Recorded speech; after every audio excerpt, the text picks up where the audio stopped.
स्वागत है आप सभी स्टूडेंट का राकेश मेहरा जी के क्लासेस के डिजिटल प्लेटफॉर्म पर। आज इस प्लेटफॉर्म पर हम टेक्नोलॉजी का शुभारंभ करने जा रहे हैं। टेक्नोलॉजी के संबंध में मैंने आपको कुछ दिन पहले ही जानकारी दी थी कि हम इसमें विभिन्न प्रकार की टेक्नोलॉजी का अध्ययन करेंगे, जैसे हेल्थ टेक्नोलॉजी है, बायोटेक्नोलॉजी है, स्पेस टेक्नोलॉजी है, डिफेंस टेक्नोलॉजी है, आईटी है और नैनो टेक्नोलॉजी है। इसके साथ साथ आपको मैं एक नवीनतम जानकारी और दे दूं, हम इसके अंदर रोबोटिक्स भी शामिल करने जा रहे हैं। जी हाँ, बिल्कुल रोबोटिक्स आपके आरएस के सिलेबस में भी है और अब तो इस पर क्वेश्चन भी काफ़ी आने लग गए। लक्ष्मी रोबोट, भारत का पहला बैंकिंग रोबोट, याद कीजिए, ये क्वेश्चन आया हुआ है। तो इसी को आधार बनाकर हम ये टेक्नोलॉजी करेंगे और बहुत ही अपडेट तरीके से। आप बेफिक्र रहें। इसके बाद जब भी YouTube चैनल पर आपको बताया जाए कोई नया अपडेट, तो आप उसको वहाँ पर कर सकते हो। यहाँ एक बात मैं अपने ऑनलाइन स्टूडेंट को कहना चाहूँगा कि जिन बच्चों ने भी हमारा कोर्स परचेज कर रखा है वो बेफिक्र रहें, उनको ये सारे वीडियोस ऐप में उपलब्ध हो जाएंगे। आज इस प्लेटफॉर्म पर हम हेल्थ टेक्नोलॉजी का प्रारंभ करने जा रहे हैं, जिसे आप हिंदी में स्वास्थ्य प्रौद्योगिकी कह सकते हो। आप भली भांति जानते हो कि इस टेक्नोलॉजी में हम विभिन्न प्रकार के रोगों को विस्तार से पढ़ते हैं, लेकिन आप वर्तमान में जो एग्जाम की रूपरेखा देख रहे हो वह अपडेट की बहुत डिमांड करता है। आप दूसरे शब्दों में ये भी कह सकते हो कि वर्तमान में करंट की अपनी एक महत्वपूर्ण भूमिका है। तो इस हेल्थ टेक्नोलॉजी को पढ़ते समय हमें यह विशेष रूप से बात ध्यान रखनी पड़ेगी कि नवीनतम क्या है, करंट क्या है। तो पूरा का पूरा करंट जो हेल्थ टेक्नोलॉजी से रिलेटेड है वो आपको इस लेक्चर में करवाया जाएगा और समय समय पर इसमें आपको जो भी अपडेट होता रहेगा वो करंट जीके के माध्यम से बता दिया जाएगा। स्टार्ट करते हैं हेल्थ टेक्नोलॉजी को। सबसे पहले तो बड़ी हेडिंग डाल दीजिए, हेल्थ टेक्नोलॉजी।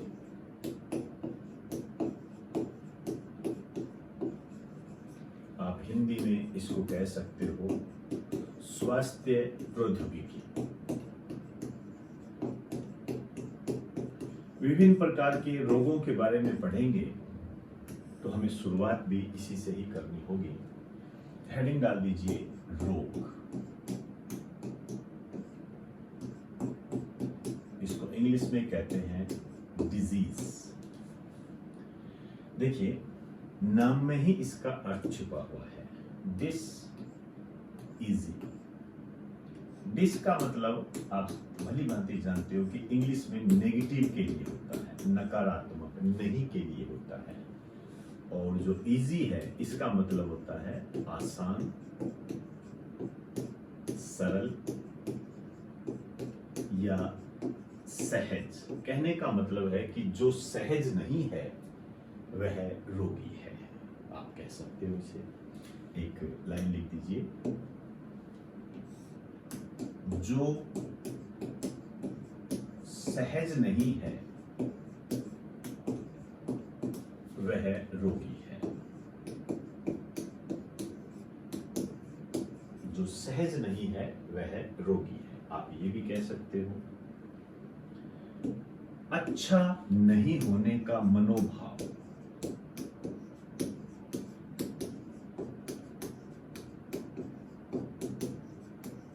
अच्छा नहीं होने का मनोभाव रोग कहलाता है। समझ रहे हो मेरी बात को?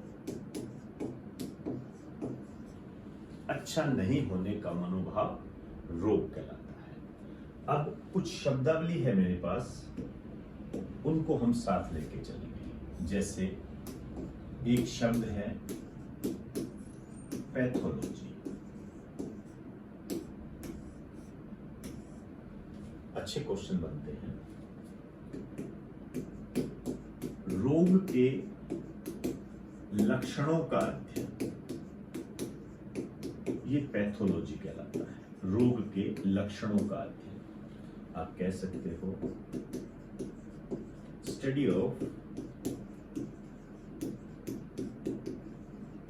Characteristic of disease, study of characteristic of disease, रोग के लक्षणों का अध्ययन। जैसे मंकी पॉक्स है, वर्तमान में आप नाम सुन रहे होंगे, उसके जो भी लक्षण है उनकी स्टडी करना, ये पैथोलॉजी के तहत आता है। इसी तरीके से एक शब्द और है, उसका नाम है इटियोलॉजी। इटियोलॉजी रोग के कारणों का अध्ययन, ये अलग चीज है। रोग के कारणों का अध्ययन। अब आप देखिए, ऊपर हमने लिखा रोग के लक्षणों का अध्ययन, study of characteristic of disease, जबकि हम यहां कह रहे हैं इटियोलॉजी, रोग के कारणों का अध्ययन। आप कह सकते हो study of causes of disease.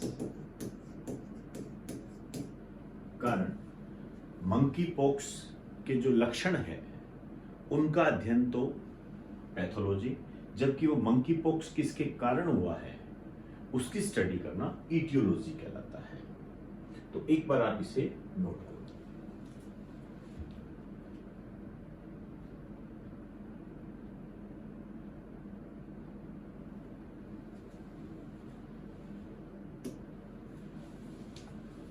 Next लिखिए,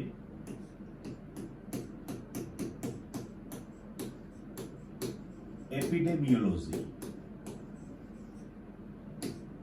एपिडेमियोलॉजी, इसको हिंदी में कहते हैं महामारी विज्ञान। अब देखिए, आपके ये शब्द तो देखिए बिल्कुल नहीं आएगा कि महामारी विज्ञान में किसका अध्ययन किया जाता है। हम किसी भी बीमारी को महामारी कब घोषित करते हैं, जब वो बहुत ज्यादा फैलती है। जैसे आपने कोरोना के संबंध में इसे देखा होगा। तो महामारी विज्ञान ये होता है रोग के फैलने का अध्ययन। रोग के फैलने का अध्ययन, जैसे कोरोना फैला उसका अध्ययन करना, ये एपिडेमियोलॉजी कहलाता है। एपिडेमियोलॉजी। इथोलॉजी, एक शब्द और है मेरे पास, इथोलॉजी। अच्छा क्वेश्चन है ये। सजीवों के व्यवहार का अध्ययन।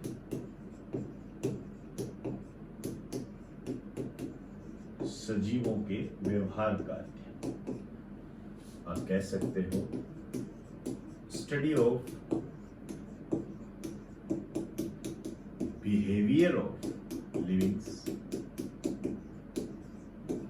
बिहेवियर ऑफ लिविंग्स, ये क्या कहलाता है? इथोलॉजी। तो ये हमने कुछ शब्द किए हैं जो रोग से संबंधित है। इसके बाद मैं स्वास्थ्य पर चर्चा करना चाहूंगा, तो एक बार आप इसे नोट कर लो।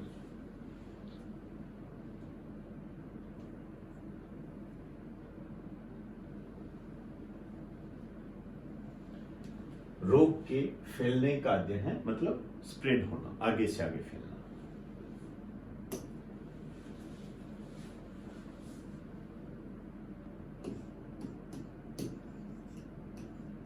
अच्छा होने का मनोभाव। इससे पहले जो हमने बात की थी वो ये थी कि अच्छा नहीं होने का मनोभाव। यदि आपके मन के भाव अच्छे नहीं है, आपका मन अच्छा नहीं है, कहते हैं ना मेरा मन अच्छा नहीं है, तो आप रोगी हो। और यदि आपके मन के भाव अच्छे हैं, आप सहज हो, इजी हो, आसान हो, तो इस स्थिति को हम कहते हैं स्वास्थ्य।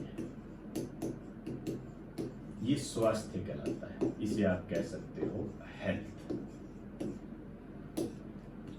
जब हम हेल्थ की बात करते हैं तो हमारे सामने एक संस्था का नाम उभर कर आता है, वो होता है WHO, वैश्विक संस्था।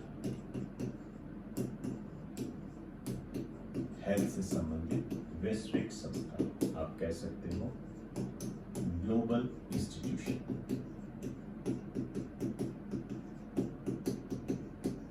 ये है WHO।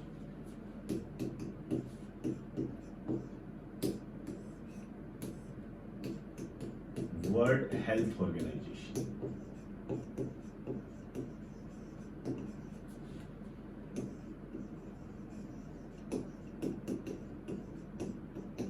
वर्ल्ड हेल्थ ऑर्गेनाइजेशन, विश्व स्वास्थ्य संगठन।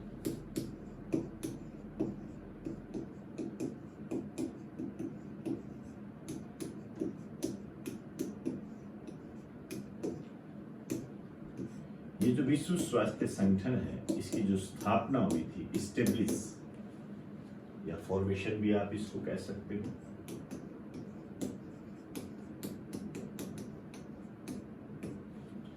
ये हुई थी 7 अप्रैल 1948।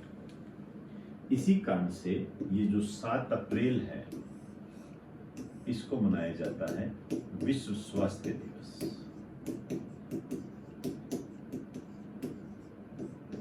विश्व स्वास्थ्य दिवस के रूप में इसको मनाया जाता है। आप कह सकते हो world health day, world health day इसके रूप में मनाया जाता है। अब इसमें 3 बातें हमने पढ़नी है। एक तो इस दिवस की शुरुआत सबसे पहले कब हुई थी, मतलब आप ये कह सकते हो कि सबसे पहले इसे कब मनाया गया था। दूसरा, इसका पर्पज क्या है, क्यों मनाते हैं, इसका उद्देश्य क्या है। और तीसरी जो बात है वो है 7 अप्रैल 2022 की थीम। ये थीम आपने हमेशा ध्यान रखनी है। जो भी नवीनतम हो, समय समय पर आपको यूट्यूब में जो हमारा करंट जीके है उसमें अपडेट करवा दिया जाता है। बस ये चीजें ही बदलनी होती है। अब देखिए, उद्देश्य के संबंध में यदि हम देखें तो उद्देश्य तो इसका यही होता है, विश्व में स्वास्थ्य के प्रति जागरूकता पैदा करना। स्वास्थ्य के प्रति जागरूकता पैदा करना। जागरूकता मतलब अवेयरनेस, लोगों को अवेयर करना। और ये जो मनाया गया था सबसे पहले, ये था 7 अप्रैल 1950 को पहली बार मनाया गया था। 7 अप्रैल 1950 यहां पर यह पहली बार मनाया गया। और इसकी जो थीम है ये है over planet, over planet, over health. Over planet, over heart, ये इसकी थीम है। आइए अब हम बात करेंगे इसके हेड ऑफिस की, यहां पर बात करेंगे। तो एक बार आप इसे नोट कर लें, फिर हम WHO के हेड ऑफिस की बात करेंगे।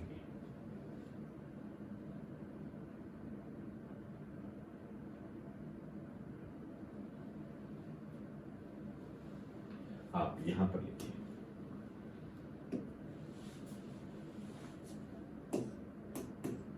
हेड ऑफिस, WHO का हेड ऑफिस, ये पढ़ रहे हैं जिनेवा, स्विट्जरलैंड, इसका हेड ऑफिस है।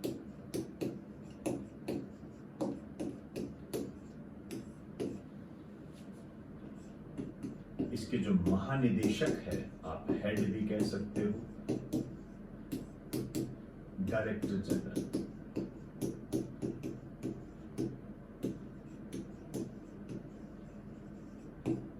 महानिदेशक ये है टेड्रस अधानोम, और ये इथोपिया के हैं। आप जानते हो इथोपिया एक अफ्रीकन कंट्री है, वहां के हैं ये। अब देखिए WHO वास्तव में क्या है। यह एक UNO की स्पेशलाइज्ड एजेंसी है। स्पेशलाइज्ड मतलब स्पेशल किसी पर काम करती है। अब इसका नाम वर्ल्ड हेल्थ ऑर्गेनाइजेशन है, तो ऑब्वियसली बात है ये स्वास्थ्य पर काम करती है। एक लाइन लिख दीजिए, यह है UNO की एक स्पेशलाइज्ड एजेंसी है जो स्वास्थ्य पर काम करती है, हेल्थ पर काम करती है।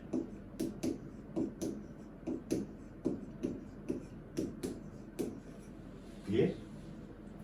आइए अब मैं बात करने जा रहा हूं एक बहुत ही महत्वपूर्ण बात, विशेष।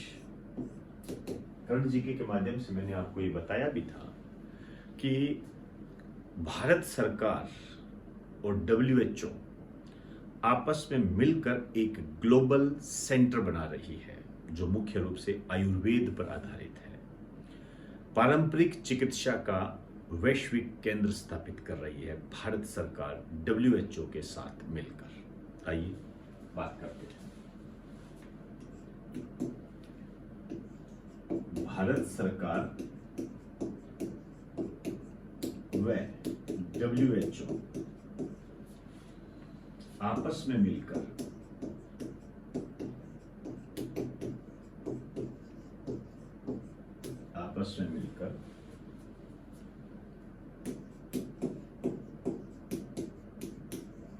पारंपरिक चिकित्सा का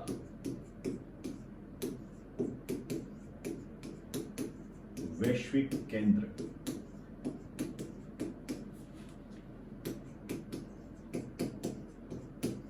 स्थापित कर रहे हैं। पारंपरिक चिकित्सा का वैश्विक केंद्र, ग्लोबल सेंटर ऑफ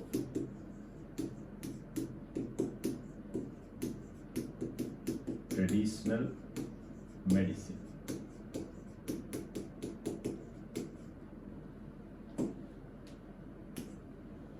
ये स्थापित कर रहे हैं। अब आप देखिए, हम बात करने जा रहे हैं पारंपरिक चिकित्सा का वैश्विक केंद्र, इसकी बात करने जा रहे हैं। देखिए, इसका जो उद्घाटन किया गया है, ये किया गया है अप्रैल 2022 में, और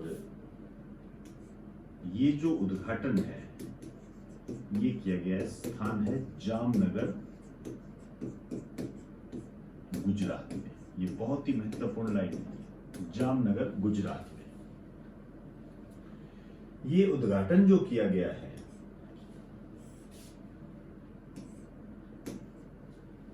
ये किया गया है प्रधानमंत्री नरेंद्र मोदी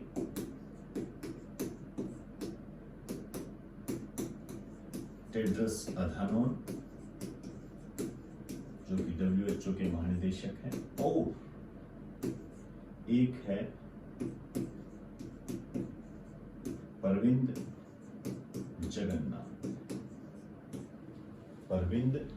जगन्नाथ, इनके द्वारा ये किया गया है। ये जो परविंद जगन्नाथ है, ये मॉरिशस के प्रधानमंत्री हैं, ये ध्यान रखना।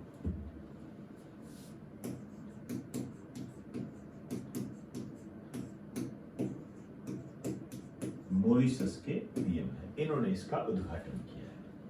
अब हम बात करने जा रहे हैं कि ये जो पारंपरिक चिकित्सा का वैश्विक केंद्र है, इसका उद्देश्य क्या है, पर्पज क्या है, ध्यान से देखना। इसका उद्देश्य ये है कि जो पारंपरिक चिकित्सा पद्धति है, ट्रेडिशनल मेडिसिन मेथड जो है, उसको आधुनिक चिकित्सा पद्धति के साथ जोड़कर वैश्विक स्तर पर पहचान दिलाना, इसका उद्देश्य है। एक लाइन लिख दीजिए, पारंपरिक चिकित्सा पद्धति, ट्रेडिशनल मेडिसिन मेथड को आधुनिक चिकित्सा पद्धति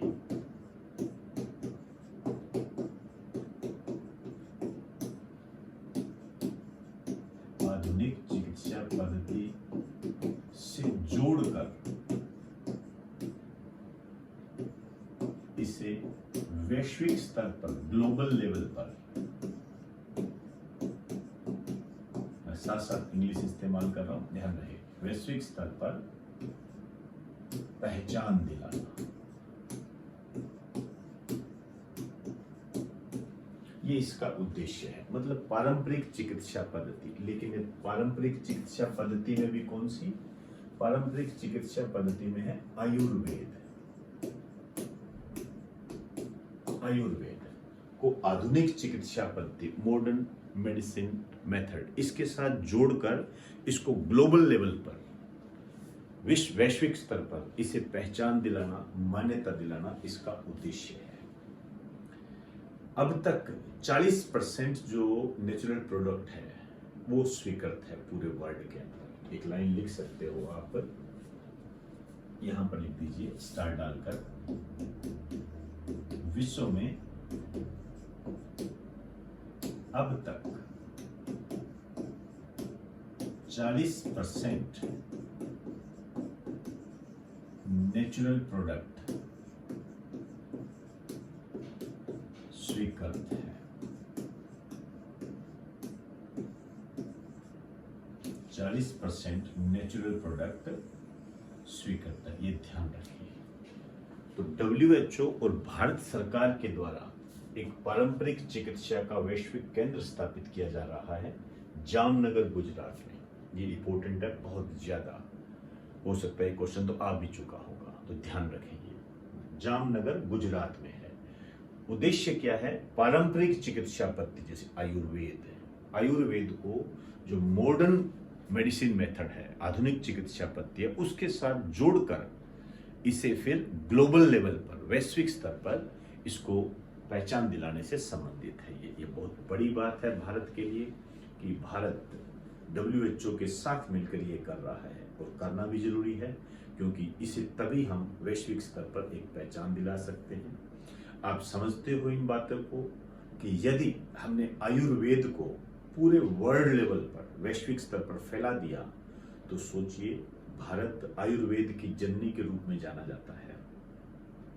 तो इस स्थिति को देखते हुए यहां से जो आयुर्वेद से संबंधित जो भी प्रोडक्ट है उसका एक्सपोर्ट ज्यादा होगा, और यदि एक्सपोर्ट ज्यादा होगा तो आप भली भांति जानते हो कि भारत में जो डॉलर है वो आएगा। डॉलर आएगा तो रुपया मजबूत होता है।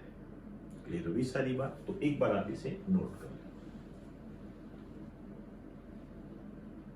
WHO की जानकारी के बाद में अब मैं बात करना चाहूंगा एक कमीशन पर, नेशनल मेडिकल कमीशन, राष्ट्रीय चिकित्सा आयोग। वास्तव में यह अभी नया ही गठित हुआ है। इससे पहले भारतीय चिकित्सा परिषद हुआ करती थी, जिसे समाप्त करके सरकार ने ये नया आयोग बनाया है। अपने आप में बहुत ही महत्वपूर्ण आयोग है। यह आयोग मेडिकल एजुकेशन उपलब्ध करवाता है, सस्ती और गुणवत्ता वाली। इसमें सुधार से संबंधित यह प्रयास करता है। आइए जानकारी प्राप्त करते हैं।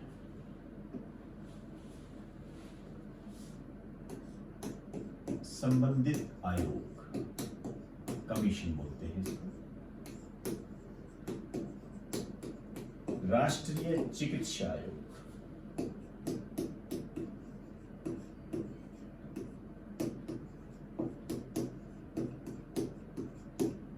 राष्ट्रीय चिकित्सा आयोग,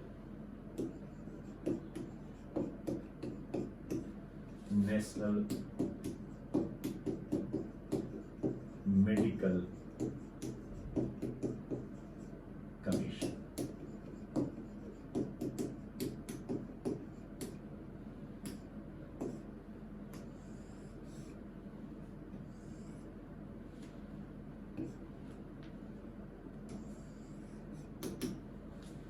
सबसे पहले तो हम ये बात करेंगे ये इस्टेब्लिश कब हुआ, दूसरी बात इसका हेड ऑफिस कहाँ है, तीसरी बात इसका संगठन क्या है, ऑर्गेनाइजेशन क्या है, कौन कौन है इसके अंदर, कितने सदस्य होते हैं, अध्यक्ष कौन है, उद्देश्य पर्पज क्या है।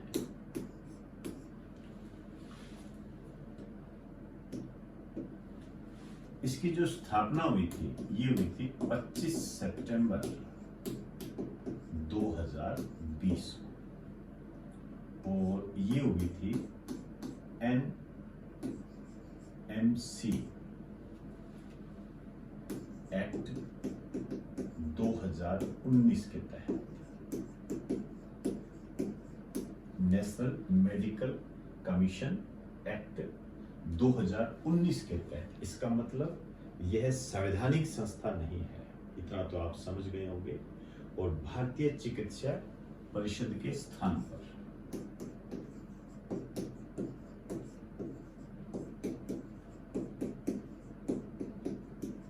भारतीय चिकित्सा परिषद के स्थान पर हुई थी।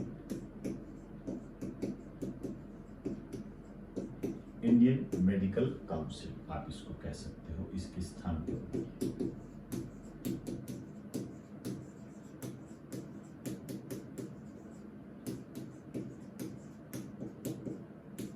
इंडियन मेडिकल काउंसिल के स्थान पर। इसका जो हेड ऑफिस है वो है नई दिल्ली। नई दिल्ली इसका हेड ऑफिस है। यदि मैं संगठन के बारे में बात करूं तो इसमें टोटल 33 सदस्य होते हैं।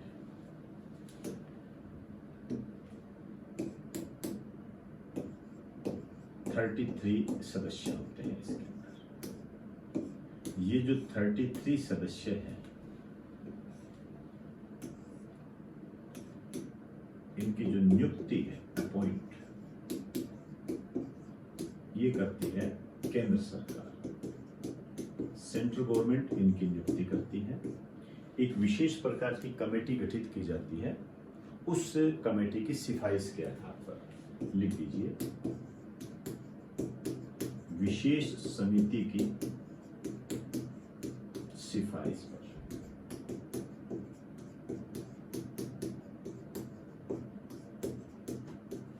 अब इसमें जो 33 सदस्य हैं ये इस तरीके से होते हैं, 1+32। कहने का मतलब 32 सदस्य होते हैं, जिसमें अंशकालिक सदस्य भी होते हैं, पदेन सदस्य भी होते हैं, और जो ये एक है ये होता है अध्यक्ष। ये इंपॉर्टेंट है, आपको ये पता होना चाहिए कि वर्तमान में राष्ट्रीय चिकित्सा आयोग के अध्यक्ष कौन है। तो वर्तमान में जो राष्ट्रीय चिकित्सा आयोग के अध्यक्ष है ये है डॉक्टर सुरेश चंद्र शर्मा। ये इंपॉर्टेंट है, ध्यान रखना, डॉक्टर सुरेश चंद्र शर्मा। और पहले अध्यक्ष भी यही है, इन्हें ही पहले बार नियुक्त किया गया है। और इसका जो उद्देश्य है लिख दीजिए,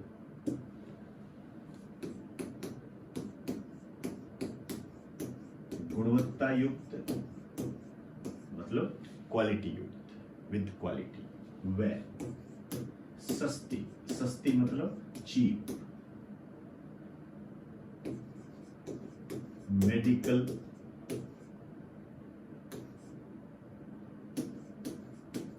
एजुकेशन तक पहुंच में सुधार करना,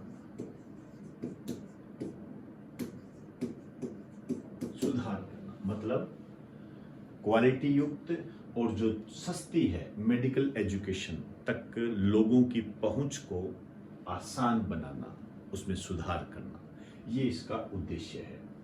करंट में ये क्यों चर्चा में रहा? करंट में ये इस कारण से चर्चा में रहा कि इसने एक सिफारिश की है, नेशनल मेडिकल कमीशन जो है NMC, इसने एक सिफारिश की है कि जो नए डॉक्टर बनते हैं, अब जो MBBS करके जो डॉक्टर बनते हैं वो एक शपथ लेते हैं। अब उस शपथ को थोड़ा परिवर्तित किया गया है। हिपोक्रेटिक शपथ लेते थे ये, उसके स्थान पर ये चरक शपथ लेंगे। इस प्रकार की सिफारिश जो है NMC ने की है। देखते हैं, बात करेंगे हम, एक बार आप इसे नोट करें।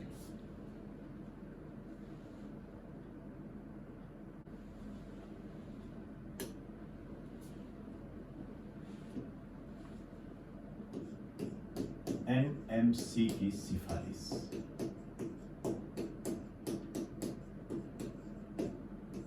इन्होंने सिफारिश की है नेशनल मेडिकल कमीशन ने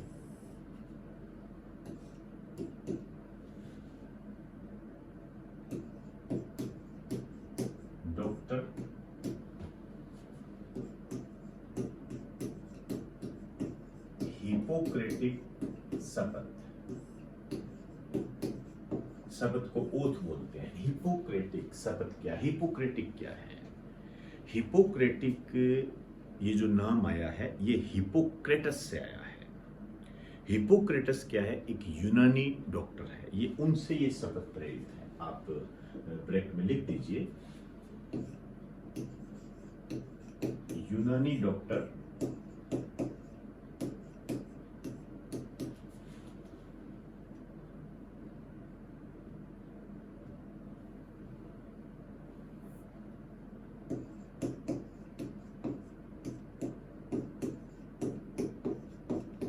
हिपोक्रेटस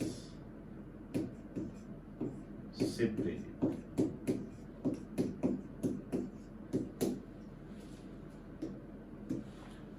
डॉक्टर हिपोक्रेटिक शपथ के स्थान पर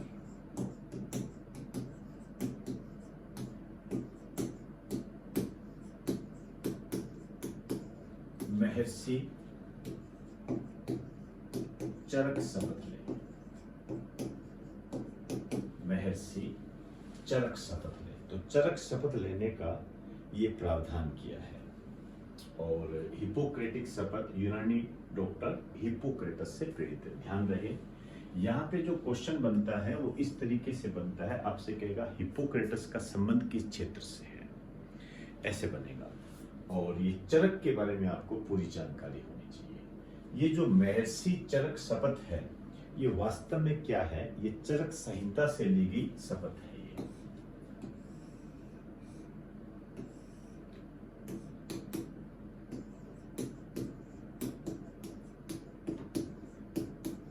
चरक संहिता से ली गई है। ये जो चरक संहिता है, जिसको आप चरक कोड कह सकते हो, इसके जो राइटर हैं ये है चरक। मैं थोड़ी सी बात चरक के बारे में करना चाहूंगा। ये जो चरक है कुषाण वंश के शासक थे, कनिष्क फर्स्ट उनके दरबार में रहते थे। लिख लीजिए, ये कुषाण वंश के शासक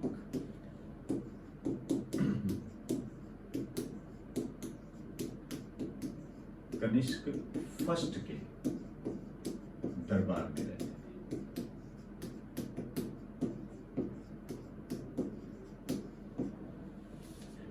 और इन्होंने जो ये चरक संहिता लिखी थी, इसकी भाषा जो है ये है संस्कृत।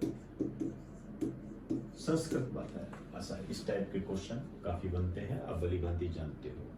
और आप ये कह सकते हो कि जो चरक संहिता है भारतीय पारंपरिक चिकित्सा पद्धति का एक पाठ है।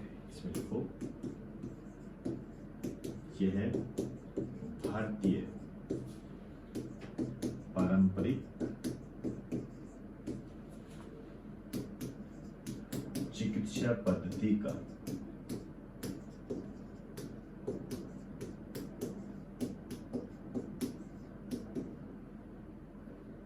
एक पाठ है, एक लेसन है। ये भारतीय पारंपरिक चिकित्सा पद्धति का एक पाठ है। चरक संहिता के बारे में इतनी बातें काफी है, लेकिन मैं यहाँ पर आपको एक नोट डलवाना चाहूंगा। और वो जो नोट है वो है सुश्रुत के बारे में। सुश्रुत, ये जो सुश्रुत है, इनकी दो बातें ध्यान रखनी है।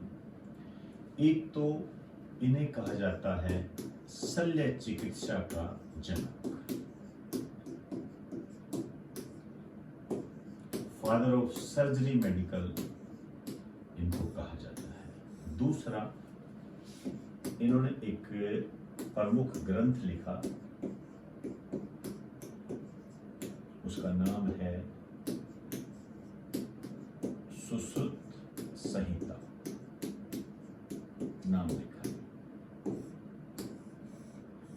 सुश्रुत संहिता नामक ये ग्रंथ लिखा, ये इंपॉर्टेंट है, ध्यान रखिए। और इसको आप नोट डाल दीजिए और अलग से ही इसको आप बॉक्स में बंद करिए। सुश्रुत, शल्य चिकित्सा का जनक। एक बार आप इसे नोट करें। राष्ट्रीय चिकित्सा आयोग के बाद अब मैं बात करना चाहूंगा आयुष पर। आप जानते हो आयुष अपने आप में एक बहुत बड़ा नाम है और मिनिस्ट्री भी है। नरेंद्र मोदी सरकार ने 2014 में बकायदा इसके लिए एक अलग से मिनिस्ट्री बनाई थी। वर्तमान में इसके जो केंद्रीय मंत्री है ये है सर्बानंद जी सोनोवाल।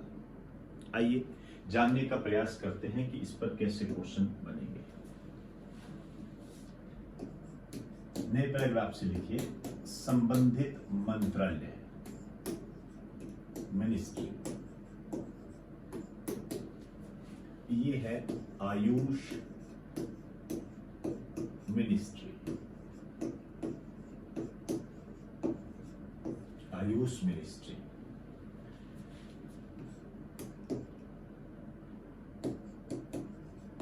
इसको जो फॉर्म्ड किया गया था, इस्टेब्लिश किया गया था, ये किया गया था 9 नवंबर 2014। और इसके जो वर्तमान मंत्री है, जो कैबिनेट मंत्री है, अब ध्यान रखिए मैं आज की बात कर रहा हूं, कल को यदि कोई नया अपडेट हो तो आप इसे चेंज कर लें। सर्बानंद सोनोवाल ये इसके केंद्रीय मंत्री हैं, ध्यान रखिए।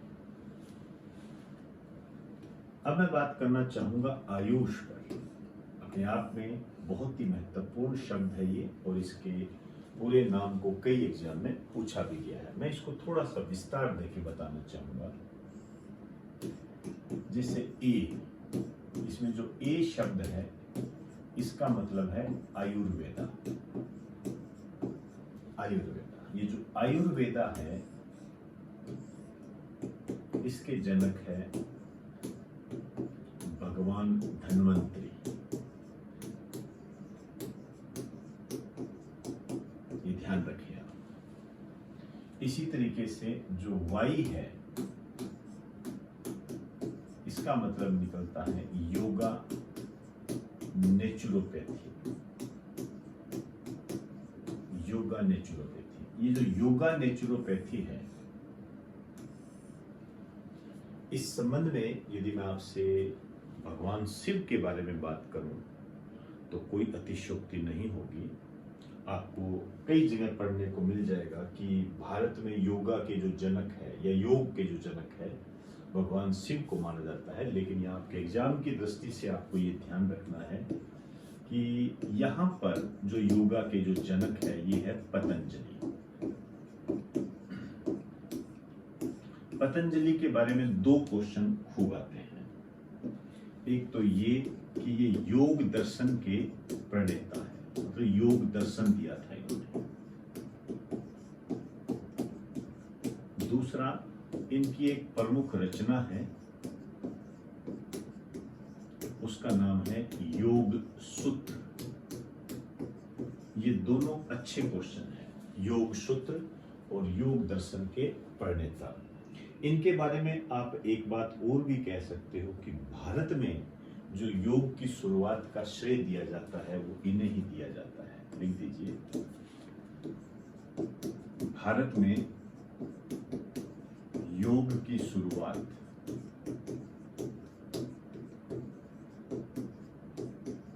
का श्रेय इन्हें दिया जाता है।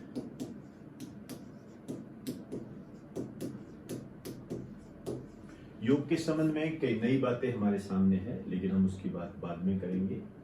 वो ये है अंतरराष्ट्रीय योग दिवस। लेकिन अभी हम इसके शब्दों को देखते हैं। यू का जो मतलब है ये है यूनानी। ये अपने आप में एक चिकित्सा पद्धति है। इसके जो जनक हैं ये है बुकरात।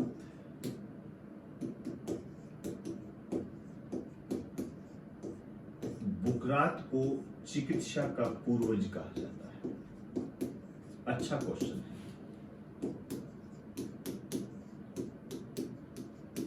चिकित्सा का पूर्वज कहते हैं बुकरात। फिर है एस, एस का मतलब है सिद्धा। सिद्धा, ये जो सिद्धा है वास्तव में दक्षिणी भारत की चिकित्सा पद्धति है और इसके जो जनक है ये है अगस्त्य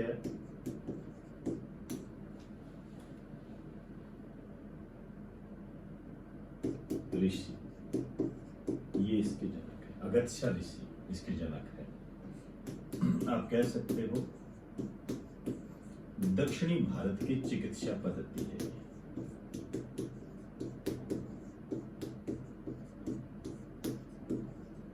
साउथ इंडिया से संबंधित है ये। इसी तरीके से जो एच है ये है होम्योपैथी। ये जो होम्योपैथी है इनके जनक है डॉक्टर सैमुअल हैनीमैन। ये इसके जनक है डॉक्टर सैमुअल हैनीमैन। तो एक बार आप इसे नोट करें, उसके बाद मैं आयुष के बारे में भारत सरकार ने जो घोषणाएं की है उसके बारे में जानकारी देना चाहूंगा। नोट करें।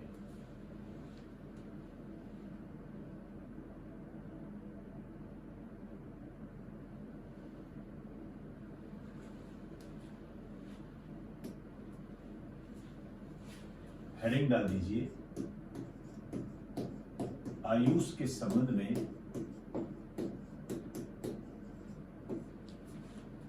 भारत सरकार की घोषणा।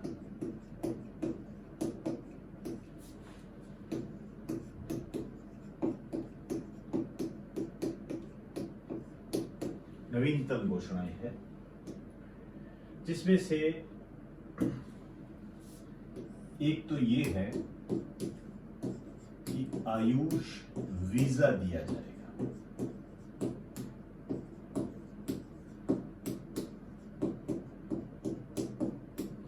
आयुष वीजा दिया जाएगा। ये जो आयुष वीजा है ये ठीक उसी तरीके से जैसे हम पर्यटन वीजा देते हैं ना, ठीक वैसा ही है ये।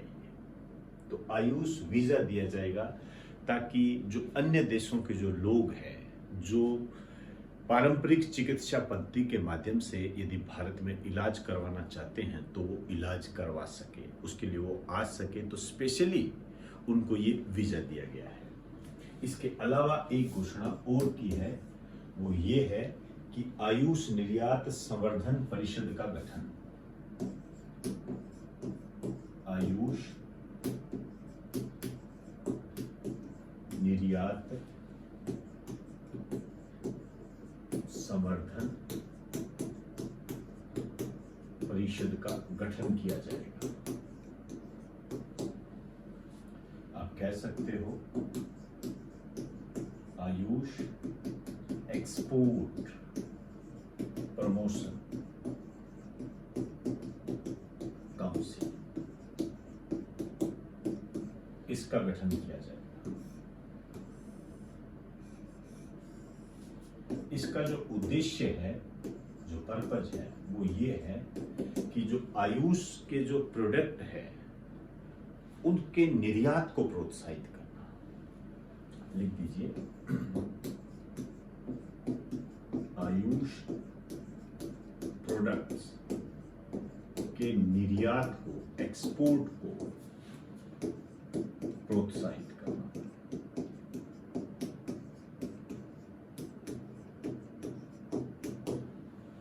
ये उद्देश्य है।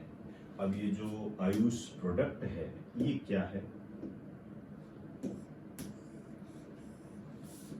ये है एक तो कॉस्मेटिक। कॉस्मेटिक्स का मतलब क्या है? जैसे सौंदर्य प्रसाधन,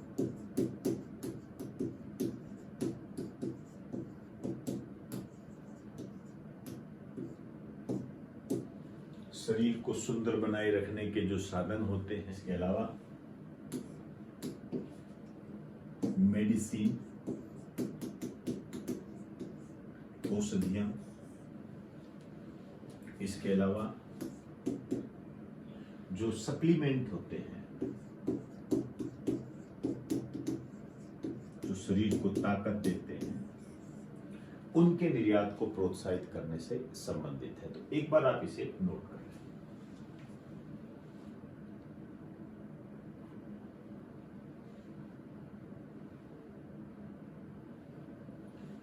तीसरी घोषणा जो है वो ये है कि राष्ट्रीय आयुष मिशन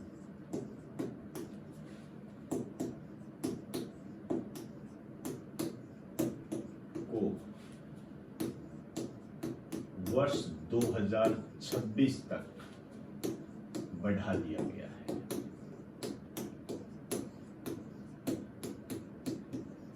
कहने का मतलब है कि राष्ट्रीय आयुष मिशन की अवधि को 2026 तक बढ़ा दिया गया है। ये जो राष्ट्रीय आयुष मिशन है, इसके बारे में थोड़ी सी जानकारी आपको रखनी चाहिए। एक तो इसका जो प्रारंभ हुआ था ये 2014 में ही हुआ था इसका प्रारंभ, और केंद्र सरकार का प्रोजेक्ट है,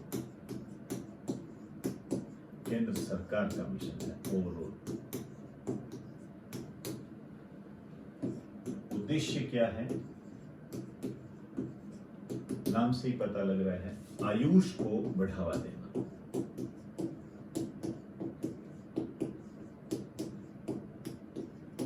आयुष को बढ़ावा देना, और आयुष के बारे में आपको मैं पूर्ण रूप से बता चुका हूं। तो एक बार आप इसे नोट कर लें।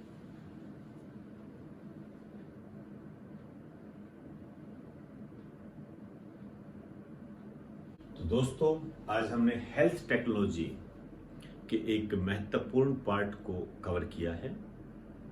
जो भी बेसिक बातें थी वो मैंने आपको बता दी, और बिल्कुल अपडेट, इसी अपडेट का आपने विशेष रूप से ध्यान रखना है। जब भी आपके सामने कोई नई जानकारी आए या मैं आपको YouTube के माध्यम से बताऊं, तो उसे साथ साथ नोट कर लें, क्योंकि कल नोट कभी नहीं होगा, ये ध्यान रखें। इस कारण से जो भी चैनल पर आपको बातें बताई जाती है उसको बहुत गंभीरता से लें, और बिल्कुल भी उसकी अनदेखी ना करें, क्योंकि यदि आप इस तरीके की अनदेखी करते हो तो मान के चलना आप अपने लक्ष्य के प्रति बिल्कुल भी ईमानदार नहीं हो, और ये जो सिस्टम है आपका, ये बाकायदा आपको नाकामयाबी की तरफ लेके जा सकता है। तो ऐसा बिल्कुल भी नहीं करना आपने। YouTube चैनल पर जब भी आपको इससे संबंधित कोई अपडेट कराया जाए तो भली भांति आप उसे नोट कर लें। तो दोस्तों, इन्हीं शब्दों के साथ आपसे इजाजत चाहूंगा। आप सभी को मेरा नमस्कार।